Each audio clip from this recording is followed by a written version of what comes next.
How you doing? Good, how are you? Good, I'm good.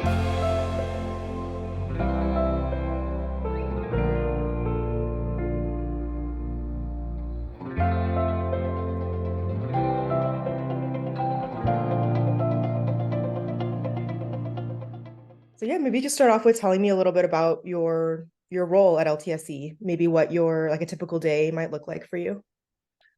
Typical day for us is we go out, we make contact, we give waters and socks and anything they need, and we get them document ready because we're trying to get them housing. The ultimate goal is to get them some type of housing.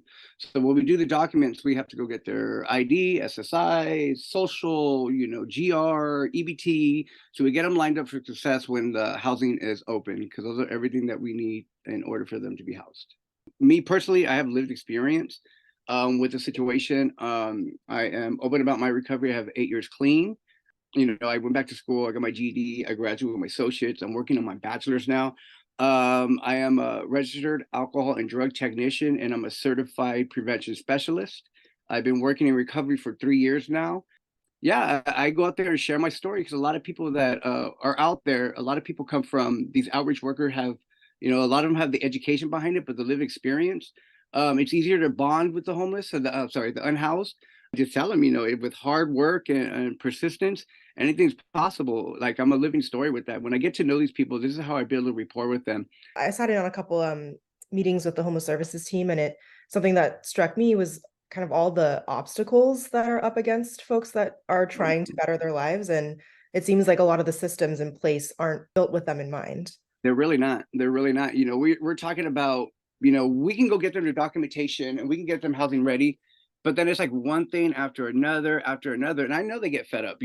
I've seen it. I've seen them. We've got everything ready and we can't do anything more because there's something else added or there's something missing or they're going to have to wait months. I mean, people wait for a long time. People months, if not years, to get housing. There's so many people. I do feel bad for these people because I was homeless too for like 2 months during my addiction, and my thing is that I had to go to recovery to get me right, and then sober living, and did the whole thing. And so I know my calling is to help them, and I try to get them to understand that Rome wasn't built in a day, and it's going to take a process. But yeah, it's a lot of hoops they got to jump through, and it's frustrating, us being case managers and for them.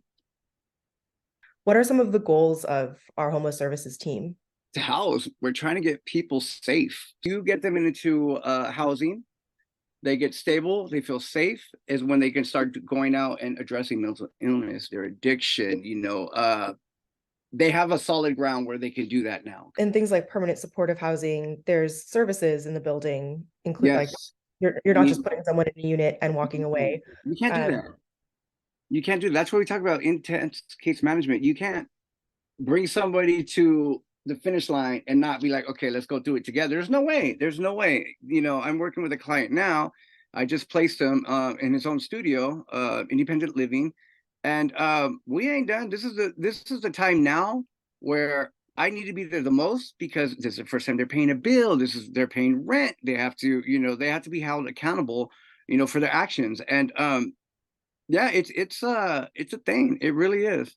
have most of the clients that you've worked with have previous experience working with like an outreach worker or a case Yeah. manager? Absolutely. Absolutely. So we have a system called the Clarity System. With the Clarity System, everybody's put into the programming, their files, and then you can see who works with who, how many times, how many referrals. Everybody's been worked with. Everybody's been touched out here. Just a lot of people are, like I said, they're been waiting and they're just done. So everybody that we meet have been worked with. So really that kind of emphasizes the point that it's housing that's needed. They've talked with outreach workers. There's just nowhere for them to go. There's nowhere to go. There's just nowhere to go. LTSC has been trying to do what we can, right, in our part, trying to build housing as quickly as we can and trying Yeah, to yeah. provide services and advocate for policies. But it does feel like a very uphill battle because the crisis is just getting so much worse so much quicker than we're Yeah. able to keep up. Oh yeah. Um, Kind of knowing that that's the reality of the crisis, like why are you still motivated to do the work? When I go home after work, I feel great. If I talk to 10 people and I only get two, my job is done. Even if I don't, my job is done because I'm out there. I know what my calling is. I want people to survive. I want people to live. I want people to get back on their feet. And that's what motivates me. It really does. What are some of the things that you've enjoyed about working at LTSC so far? My grandfather is Japanese from Okinawa. He was born in Hawaii. So I have a connection. Like when we were kids, he took us down here. I know the museums. I know the history. I feel proud about being here. He passed a while back. I just know he would be proud of me. He was proud about his culture, and I'm part of that culture. I love it. And the people here are really, really nice. There's a lot of reasons to why I enjoy my job.